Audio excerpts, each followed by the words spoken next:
என்னோட வீடியோ பார்த்துட்டு ஒரு நண்பர் கமெண்ட் பண்ணியிருந்தாரு. நான் வந்து இந்த வெல்டிங் ராடுக்கு வந்து 100ல இருந்து 150 வரைக்கும் பவர் வச்சு வெல்டிங் பண்ணலாம்னு சொல்லியிருந்தேன். அவர் சொல்றாரு, நான்லாம் 250ல இருந்து 300 ஆம்பியர் வச்சு வெல்டிங் பண்றேன். நீ என்ன நீ வெறும் 100ல இருந்து 150 சொல்லிட்டு இருக்க? நீ எல்லாம் ஒரு வெல்டரான்னு என்ன பார்த்து அசிங்கமா கேள்வி கேட்டிருந்தாருங்க. பொதுவா நான் ஒரு விஷயத்த சொல்லிக்கிறேன். இது வந்து 3.2 mm உள்ள திக்னஸ் வெல்டிங் ராடுக்கு தான் நான் வந்து ஆம்பியர் சொல்லியிருந்தேன். அவர் வந்து 6 mm ராடுக்கு சொல்லியிருப்பாரு போல இருக்கு. நான் வந்து 3.2 mm உள்ள ஒரு வெல்டிங் ராடுக்கு 300 ஆம்பியர் வச்சு வெல்டிங் பண்றேன் அப்படின்னா வெல்டிங் எப்படி வரும்னு எனக்கு ஒன்றும் புரியல.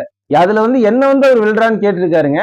நல்லா பாருங்க, நான் பெஸ்டார்க் வெல்டிங் ராட் யூஸ் பண்ணிட்டு இருக்கேன். பெஸ்டார்க் வெல்டிங் ராடுலயே வந்து பாத்தீங்கன்னா ஆம்பியர் கொடுத்துருக்காங்க. அதுல வந்து 3.2 mm வெல்டிங் ராடுக்கு பாத்தீங்கன்னா இந்த 3வது காலம்ல பாத்தீங்கன்னா தெரியும், கிட்டத்தட்ட 100ல இருந்து 140 தான் அவங்க வந்து சஜஷன் பண்றாங்க.